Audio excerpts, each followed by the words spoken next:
कृष्णा। हरे कृष्णा।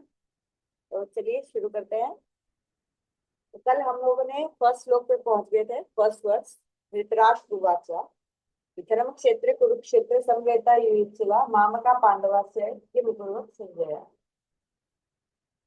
ये वो first verse है और the only verse Bhagavad Gita के 700 श्लोकों में जो धृतराष्ट्र ने बोला है। इसकी ट्रांसलेशन से बात करें तो है कि जो धृतराष्ट्र है वो बोल रहा है संजय से, जो उनको सुना रहा है कि मेरे बेटे और पांडु के बेटे जो कुरुक्षेत्र के धर्म क्षेत्र कुरुक्षेत्र में इकट्ठे हो गए हैं लड़ने के लिए, उन्होंने क्या किया। तो अब इसकी एक्सप्लेनेशन थोड़ी सी शुरू करते हैं। थोड़ा बैक, ये फर्स्ट वर्स है भगवद गीता का, तो थोड़ा सा बैकग्राउंड हम लोग समझेंगे युद्ध का। तो भगवान जो कृष्ण है वो स्वयं भगवान है, जो सुप्रीम एब्सोल्यूट ट्रुथ बोला जाता है उनको। वो जो भी जितने भी शास्त्र हैं, वो शास्त्र बेसिकली उनका एसेंस ये है समझने के लिए कि कृष्ण कौन है।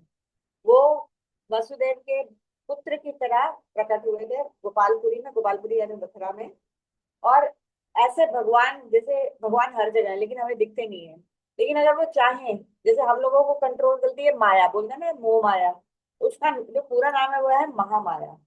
और जो कृष्ण है उनको, वो किसकी पोटेंशियल, मतलब वो किसका आश्रय, वो माया, हम महामाया का तो आश्रय नहीं लेते जैसे हम लोग महामाया से बंधे हुए हैं। वो तो उसके मालिक है महामाया के और योग माया के। लेकिन वो योग माया अपनी इंटरनल पोटेंसी है, उसके हेल्प से वो प्रकट हो जाते हैं हमारी आंखों के आगे। हम लोगों के आगे, आंखों के आगे भी देवता भी आ जाए ना, इंद्र भी आ जाए, तो हमारी आंखें सह नहीं पाएंगी, क्योंकि हमारी आंखें सिर्फ ये भौतिक जगत देखने के लिए बनी है। थोड़ा सा भी दिव्य हो जाएगा तो हमारी आंखें फट जाएंगी। तो भगवान को हम कैसे देख सकते हैं। लेकिन जैसे कि कोई 20 वॉट का बल्ब है, अगर उसमें 500 वॉट का करंट डाल दिया जाए तो वो झेल सकता है? नहीं झेल सकता। तो उस तरह से हम लोग 10-20 वॉट के बल्ब है और भगवान करोड़ों वॉट की एनर्जी है उनकी, हम लोग झेल ही नहीं सकते। लेकिन भगवान अपनी इच्छा से योग माया का सहारा लेकर हमारी आंखों के आगे प्रकट भी हो सकते हैं। जैसे कि आज से 5,000 साल पहले द्वापर युग में प्रकट हुए हुए थे। और उन्होंने भगवत गीता की इंस्ट्रक्शन दी हम जीवों का, जो हम लोग जीव जीव आत्माएं यहाँ के फंस गई हैं भौतिक जगत में, उनका उद्धार करने के लिए। अब भगवत गीता में कर्म योग बताया गया, ज्ञान योग बताया गया, भक्ति योग बताया गया। अब समरी में समझ लेते कर्म योग क्या है। कर्म योग वो है जहां पर हम काम तो सारे जो नॉर्मल कर रहे हैं वो करते रहेंगे, लेकिन उनका जो फ्रूट है वो भगवान को ऑफर कर देंगे। जैसे कि हमने कुछ खाया तो पहले भगवान को भोग लगा दे, फिर पाएंगे हम ही। लेकिन वो क्या हो जाएगा, कर्म फ्री हो जाएगा, उसमें फिर बंधने के हम लोगों को वो पाप में नहीं डुबो पाएगा। अब ज्ञान योग की, ज्ञान के द्वारा हम अपनी बुद्धि को विकसित करते हैं कि ये पर आत्मा का ज्ञान, परमात्मा का ज्ञान, भौतिक जगत का ज्ञान, वो होता है ज्ञान योग। भक्ति योग, भक्ति योग होता है भगवान की अहेतु की भक्ति, मतलब कॉजलेस भक्ति, बस भगवान की भक्ति करनी है कि भगवान खुश हो। तो जो भक्ति योग है ये एसेंस है, लेकिन इसमें एकदम से कृपा हो जाए तो एकदम से बढ़ सकता है। लेकिन हम लोग यूजली शुरुआत कर्म योग से करते हैं। योग मतलब, योग वर्ड का मतलब है जोड़ देना। किससे जोड़ देना? भगवान से जोड़ देना, चाहे वो कर्म हो, चाहे वो ज्ञान हो, चाहे वो भक्ति हो। तो पहले 6 चैप्टर में कर्म योग समझाया गया है, बीच के 6 चैप्टर में भक्ति योग समझाया गया और लास्ट के 6 चैप्टर में ज्ञान योग समझाया गया। जो भक्ति योग है सबसे ज्यादा रेयर और कॉन्फिडेंशियल है, जो कि कर्म और ज्ञान का भी आत्मा है। बिना भक्ति का आश्रय लिए कर्म और योग भी आपको फ्रूट नहीं दे सकते। अब बात आती है भक्ति की। तो भक्ति होती है दो तरह की। भक्ति होती है एक केवल भक्ति, जो कि प्योर एक्सक्लूसिव डिवोशन होती है, जैसे हमने सुना है मीराबाई जी, मीरा मीरा देवी जैसे थी। और एक होती है प्रधान भूता भक्ति, जो भक्ति होती है कर्म और ज्ञान से मिक्स होती है, जैसे हम लोग थोड़ा बहुत हम लोग करने की कोशिश करते हैं।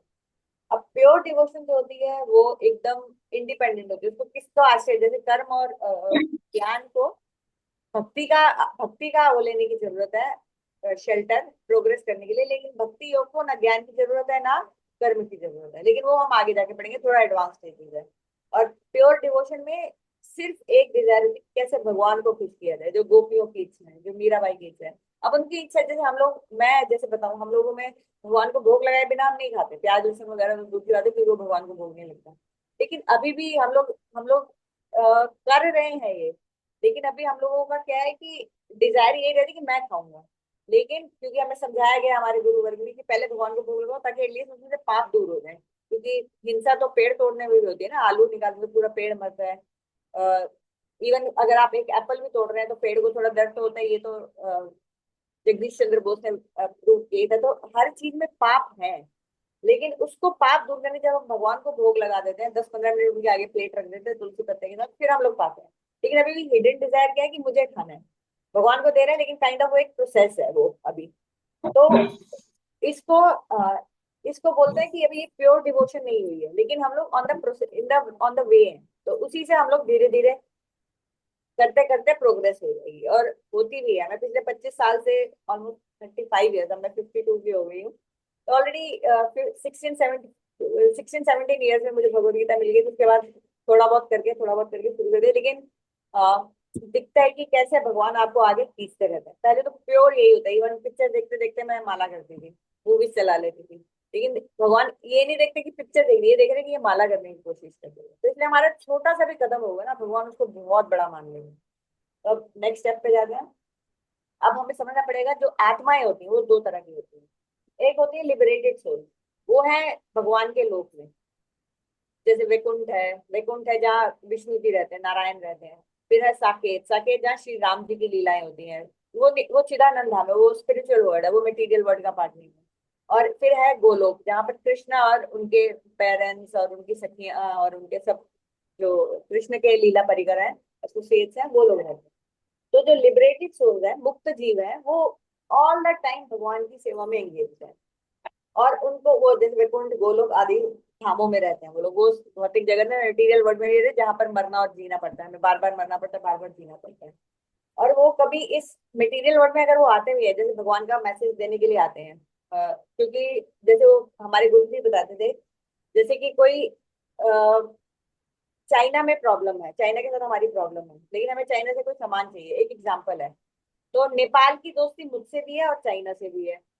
तो क्या होगा, मैं जैसे एक एग्जांपल दे रही हूँ, चाइना से हम डायरेक्ट माल भी खरीदते हैं, तो हमारे को अगर चाइना से कुछ चाहिए या चाइना को हमसे कुछ चाहिए, तो हम लोग बीच में किसको यूज करेंगे, नेपाल को। क्यों? क्योंकि नेपाल की हमसे भी दोस्ती है और चाइना से भी दोस्ती है। तो वो हमारा जैसे मीडिएटर बन के हमें चाइना के बारे में भी बता देगा और चाइना को इंडिया के बारे में भी बता देगा। उसी तरह ये जो मुक्त जीव होते हैं, कई बार वो इस धरती पे आते हैं, जैसे इस्कॉन के शिला प्रभुपाद थे। तो ये लोग क्या उस दुनिया को भी जानते हैं और इस दुनिया में भी आ गए हैं।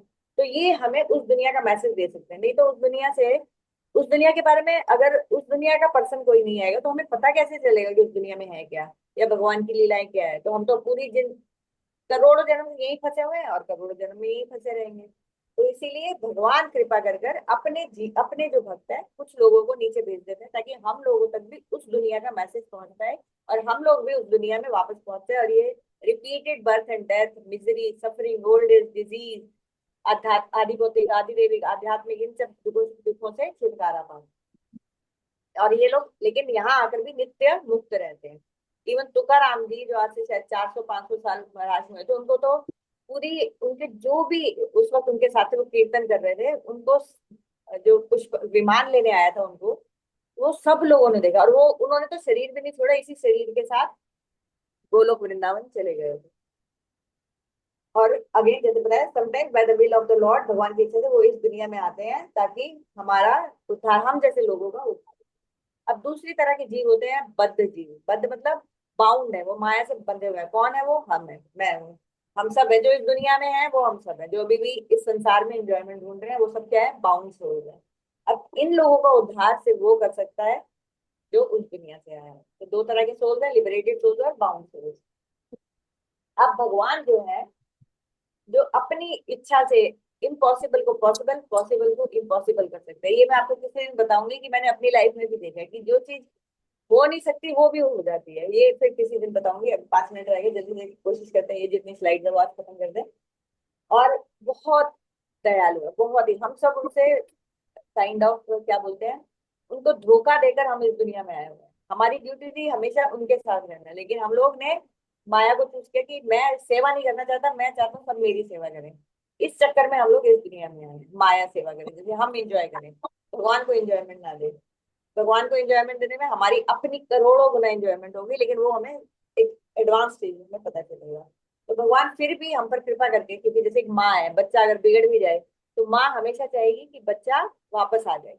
उसका भला माँ को पता है, बच्चे को नहीं पता। छोटे बच्चे वो तो सोचेगा कि मैं जो कर रहा हूँ उसी में भला। जैसे टीन एज में हम इसीलिए देखते हैं बच्चों को हैंडल करना कितना मुश्किल हो जाता है। उनको लगता है कि हम ही सब जानते हैं, हमारे माँ बाप को कुछ नहीं पता। लेकिन माँ बाप उसको छोड़ तो नहीं देते कि अच्छा इसने तो अब मेरा कहना नहीं मानता, इसको मैं छोड़ देती हूँ, जहाँ मर्जी जाए जो मर्जी जाए। और इधर के माँ बाप तो फिर भी छोड़ते, कोई पीट वीट रहा है, इतना बुरा करना शुरू कर दे, माँ बाप भी एक तरह के उसको उससे अलग होना ही पसंद करेंगे। लेकिन जो परम पिता परमेश्वर है, भगवान है, वो कभी भी अपने, हम सब उन्हीं से आए हैं, उन्हीं से पैदा हुए हैं, ये आत्मा की बात कर रही हूँ, तो वो हमें कभी भी नहीं छोड़ेंगे। उन्होंने क्या किया, अर्जुन जो कि उनका इटर्नल एसोसिएट है, यानी कि उनका नित्य पार्षद है, वो माया से बंधा हुआ नहीं है, उन अर्जुन के दिल में उन्होंने थोड़ी सी इग्नोरेंस डाल दी। इग्नोरेंस मतलब थोड़ा सा अंधेरा डाल दिया, जैसे वो कंफ्यूज हो गए हैं। जबकि भगवान के धाम से जो आते हैं वो कभी भी कंफ्यूज नहीं होते, कभी भी बिल्डर नहीं होते। तो लेकिन क्योंकि भगवान को मैसेज हम जैसे लोगों को देना था, भगवद गीता, इसलिए उन्होंने अपने जो मित्र हैं, जो अपने उनके स्पिरिचुअल वर्ड से ही आए हैं इस दुनिया में, तो उनके दिल में थोड़ा सा इग्नोरेंस डाल दी कि वो कंफ्यूज हो गए कि अरे सामने तो मेरे रिश्तेदार खड़े हैं, इनके साथ मैं कैसे युद्ध करूं। तो उनका इल्यूजन हटाने के चक्कर में ये भगवद गीता का उपदेश हुआ, जो हम जैसे, मैंने आपको, जैसे आपने अगर सेकंड क्लास अटेंड की होगी तो उसमें बताया कि कैसे भगवद गीता ने कितने कितने लोगों, वो तो मैंने 3-4 स्टोरीज बताई थी, करोड़ों स्टोरीज है। मैं खुद भी भगवद गीता की कृपा से ही इस उसमें आई हूँ, ढूंढते ढूंढते ढूंढते फाइनली भगवद गीता ने मेरी हेल्प की।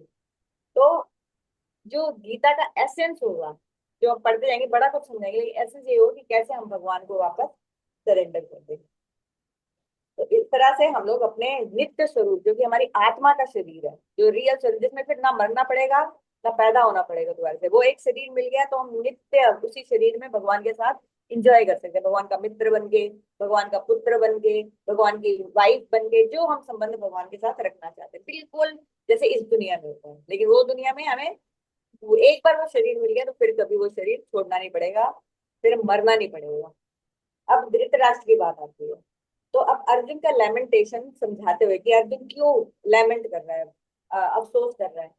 तो जो महाभारत में वैशंपायन ऋषि हैं, क्योंकि ये मैंने बताया था महाभारत का पार्ट है, वो अपने वो जो कि व्यास देव के डिसाइपल है जिन्होंने महाभारत लिखी है, तो वैशंपायन जी जनमेजय राजा है, उनको समझा रही कि उसी तरह से भगवद गीता शुरू होती है महाभारत में, कि क्यों अर्जुन के दिल में ये विषाद हो गया, लेमेंटेशन हो रही है कि हाय मैं क्या करूं, मैं कैसे युद्ध कर सकता हूँ, मेरे अपने रिश्तेदार है, मेरे अपने कितने भी घर है, लेकिन दुर्योधन मेरा भाई है, भीष्म पितामह तो मेरे पितामह है।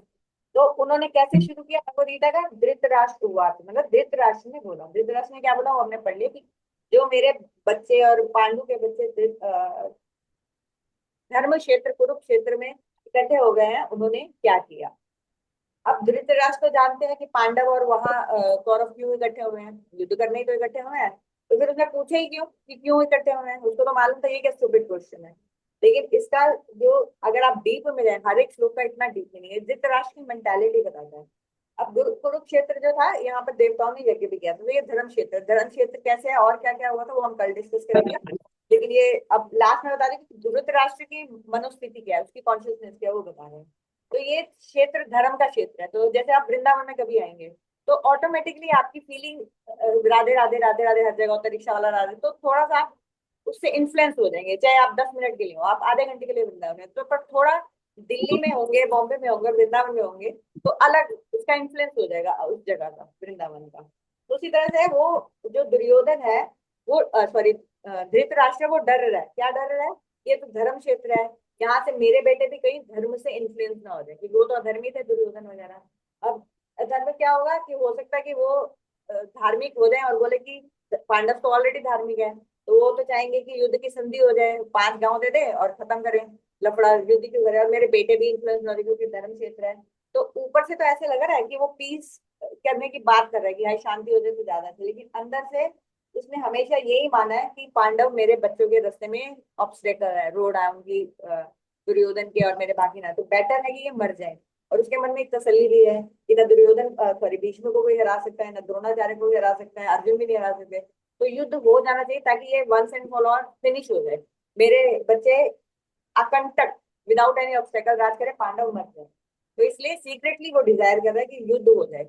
और पूछ क्या रहा है, क्या किया उन्होंने इकट्ठा होकर, क्या किया इकट्ठा होकर दोनों ने, तो युद्ध करने होते हैं तो युद्ध करना ही इकट्ठा होगा, लेकिन जो वो वेरीफाई करना चाहते हैं, कहीं धर्म क्षेत्र के, धर्म की जगह के इन्फ्लुएंस होने की वजह से ये लोग कहीं मेरे बच्चे और पांडव संधि ना कर ले, क्योंकि वो चाहता है कि युद्ध हो और पांडव हार जाए, मर जाए, ताकि मेरे बच्चों का राज अखंड हो जाए। तो बाकी और कुरुक्षेत्र की क्या मुहिम है वो हम कल पढ़ेंगे, कल सुनेंगे। और अब 7 बज गए तो कंक्लूड करते हैं। कोई कुछ बोलना चाहता है? चलिए फिर कल मिलते हैं। हरे कृष्णा, थैंक यू।